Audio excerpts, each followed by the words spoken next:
46절에서 52절 말씀을 통해서 바디메오 이야기라는 제목으로 함께 은혜를 나누고자 합니다. 이 바디메오 이야기 말씀을 준비하다가 한 글을 보았는데 잠시 그 이야기를 나눠보도록 하겠습니다. 제목은 이렇습니다. 행인들의 마음을 울린 메인 거지의 팻말에 적혀있던 날이라는 이야기인데요. 어느 화창한 봄날 앞을 못 보는 거지가 구걸을 하고 있었습니다. 나는 장님입니다.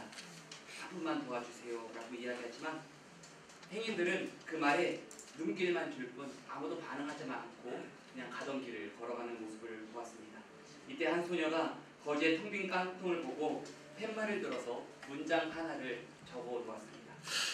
그러자 놀라운 일이 벌어지게 되는데요. 그것이 무엇이냐면 행인들이 너도나도 거지의 깡통에 돈을 넣기 시작했다는 것이죠. 소녀가 팻말에 적었던 문장은 무엇이었을까요? 바로 내용은 이렇습니다. 오늘은 정말 아름다운 날입니다. 그런데 저는 그것을 볼 수 없습니다. 이 문구가 사람들의 마음에 감동을 주었고 마음을 움직여서 거지를 보았던 것입니다. 방금 나눈 이야기에 나오는 이 한 거지의 모습이 오늘 본문에 나오는 메인 거지 바디메오의 상황과 비슷한 모습임을 생각해 볼 수 있습니다. 먼저 바디메오가 살았던 여리고 지역에 대해서 나눠보겠습니다.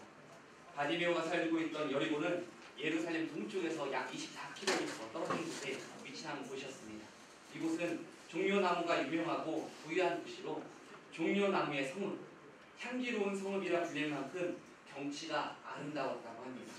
또한 여리고는 헤롯 왕의 겨울 왕궁이 있을 만큼 정치적으로도 중요한 지역이었으며 오아시스가 있어서 비옥한 휴양 도시였습니다. 이곳에서는 많은 사람들이 찾아와 여리고의 아름다운 경치에 탄성을 짓며 자연의 아름다움을 보며 즐거워하지만 바디메오에게는 아무런 상관이 없는 일이었습니다. 바디메오는 자연의 아름다움도 사랑하는 사람의 얼굴도 볼 수 없었기 때문입니다. 그에게는 모든 시간이 밤이었고 공허한 어둠일 뿐이었습니다. 메인 거지 바디메오의 삶의 처절함은 그 이름의 뜻에서도 나오게 되는데 바디메오의 뜻의 내용을 살펴보겠습니다. 바디메오란 이름은 사실 디메오의 아들이란 뜻일 뿐 실제로 어떤 이름을 의미하지 않습니다. 디메오의 아들이라는 이름을 뜻을 보면은 그 내용은 이렇습니다. 혼돈의 자식 또는 불결한 자식이라는 저주스러운 이름을 가지고 있습니다. 바디메오는 이름이 아니었기에 학자들은 바디메오가 아마 젊은 사람일 것이라고 추측하기도 합니다. 이 젊은이는 눈이 보이지 않는 맹인이었으므로 어떠한 직업도 가질 수 없었기에 가난한 거지의 신분으로 살아가야만 했습니다. 바디메오라는 뜻이 혼돈과 불결한 자식이라는 뜻처럼 그의 삶은 처절한 삶이었습니다. 그는 길가에서 생활하며 늘 다른 사람에게 구걸하여 얻은 것으로 하루하루 삶을 이어나가야만 했습니다. 마가복음에 보면 맹인이 고침받는 사건이 두 가지가 등장하게 되는데요. 첫 번째 사건의 내용은 마가복음 8장에 나옵니다. 베스다에서 사람들이 맹인을 예수께 데려와 고쳐주시기를 구할 때 예수님께서 맹인을 고치시는 내용이 나옵니다. 두 번째 사건은 오늘 본문의 바디메오 사건인데 이 첫 번째 마가복음 8장에 나오는 이 맹인이 고침받는 사건과 차이점이 있습니다. 그것은 무엇이냐면 어느 누구도 어떤 사람도 이 맹인 거지 바디메오를 예수님께 데려가지 않았다는 것입니다. 오히려 바디메오가 처음 예수님께 부르짖을 때 사람들의 호통과 제지를 받았던 것을 봅니다. 이렇듯 바디메오는 사회적으로도 외면받고 천하게 여겨지는 삶을 살고 있었음을 살펴볼 수 있습니다. 그럼 바디메오가 가질 수 있는 유일한 소망은 무엇이었겠습니까? 예수님을 만나는 것입니다. 수많은 병자를 고치시고 귀신을 내어 쫓으시고 죽은 자를 다시 살리시는 기적을 베푸시는 예수님의 소문을 바디메오는 길가에 앉아서 들었던 것입니다. 마가복음 8장에 나왔던 이 한 맹인이 고침받은 사건을 바디메오도 듣고 예수님을 만나기를 소망하였던 것을 봅니다. 왜냐하면 바디메오가 예수님의 이름을 듣자 곧바로 큰 소리로 예수님을 찾는 반응이 나왔기 때문입니다. 바로 본문 말씀 46절에서 47절 말씀인데 우리 같이 한번 읽어보도록 하겠습니다. 그들이 여리고에 이르렀더니 예수께서 제자들과 거대한 무리와 함께 여리고에서 나아가실 때 디메오의 아들인 메인 거지 바디메오가 길가에 앉았다가 나사렛 예수시라는 말을 듣고 소리 질렀는데 다윗의 자손 예수여 나를 불쌍히 여기소서. 아멘. 바디메오에게는 그날도 평상시와 다를 바 없는 하루였습니다. 그런데 바디메오의 귀에 수많은 사람들의 발자국 소리가 들려옵니다. 수많은 사람들의 말소리 가운데 나사렛 예수라는 이름이 바디메오의 귓가에 들려왔습니다. 그러자 바디메오에게는 무엇이 생깁니까? 소망이 생기기 시작합니다. 드디어 예수님을 나도 만날 수 있을 것이라는 소망이 바디메오에게 찾아왔습니다. 그런데 바디메오에게 가장 큰 문제가 있습니다. 그것은 바디메오의 눈이 보이지 않는다는 사실입니다. 예수님을 직접 찾아 나선다고 해도 바디메오는 앞을 볼 수 없기에 예수님을 만날 방법이 없습니다. 거기다 더 큰 문제는 예수님의 주변에는 허다한 수많은 사람들이 예수님을 둘러싸고 있었습니다. 이런 상황에서 앞을 볼 수 없는 바디메오가 수많은 사람들을 뚫고서 예수님을 만나는 건 하늘의 별따기만큼 어려운 일이었습니다. 이런 상황에서 바디메오가 할 수 있는 오직 한 가지는 비록 예수님이 어디에 계신지 알 수 없지만 간절히 예수님의 이름을 부르며 찾는 것이었습니다. 요즘 계절이 어느덧 가을로 접어든 것을 봅니다. 산이 단풍으로 울긋불긋하게 변하면서 우리의 마음도 설레고 이렇게 막 둥실둥실 떠오는 것을 보게 됩니다. 그런데 우리의 안에, 우리 사방에 문제로 둘러싸이게 되면 그 어떤 자연의 아름다움도 어떤 자연의 기쁨도 만끽할 수가 없습니다. 마치 앞을 갈 수 없는 바디메오와 같은 상황과 마찬가지로 우리의 마음이 온전히 그 자연의 아름다움을 누리지 못하고 문제로 가려지고 마음이 짓눌려 있는 것을 봅니다. 그러할 때 마치 주님이 멀리 계신 것 같고 주님이 나와 함께 하시지 않은 것 같고 주님이 나를 외면하고 내버려 둔 것 같은 그런 공허한 어둠과 절망이 찾아올 때가 있습니다. 혹시 내가 주님께 버림받은 것은 아닌지, 외면당하고 있는 것은 아닌지 답답한 마음이 들 때 우리는 어떻게 해야 될까요? 주님의 이름을 간절히 부르시며 찾으시기 바랍니다. 주님이 계신 것을 믿고 주님의 이름을 찾고 찾으시기 바랍니다. 바디메오가 이런 믿음으로 구원자 예수님의 이름을 외쳤던 것입니다. 여기서 바디메오의 믿음의 고백에 대해서 살펴보고자 합니다. 다윗의 자손 예수여라고 바디메오가 고백하는 것을 보게 되는데 바디메오가 사람들로부터 들은 이름은 무엇입니까? 나사렛 사람 예수라는 이름이었습니다. 이 당시 나사렛이라는 지역은 당시 이스라엘 백성들이 천대하고 멸시했던 작은 시골의 지명의 이름이었습니다. 그러나 바디메오는 그 이름을 듣자마자 무엇이라 반응합니까? 다윗의 자손 예수여라고 고백하고 있는 것입니다. 여기서 다윗의 자손이라는 뜻은 무엇이냐면 메시아를 의미하는 것입니다. 하나님이 약속하셨던 구원자, 바로 메시아이신 예수님을 그는 믿고 바라봤던 것입니다. 바디메오는 예수님의 이름과 그분의 행하시는 일을 믿고서 마음속에 믿음을 가졌음을 봅니다. 바로 이런 믿음 가운데 바디메오는 어떠한 마음으로 외쳤던 것인가요? 바로 예수님이시면 나의 문제가 해결될 것이라는 믿음을 가지고 바디메오가 예수님의 이름을 외쳤던 것입니다. 예수님만이 나의 이 문제를 해결할 수 있음을 바디메오는 마음속에 품고 외쳤던 것입니다. 이러한 확신 가운데 바디메오는 예수님의 이름을 간절히 부르기 시작합니다.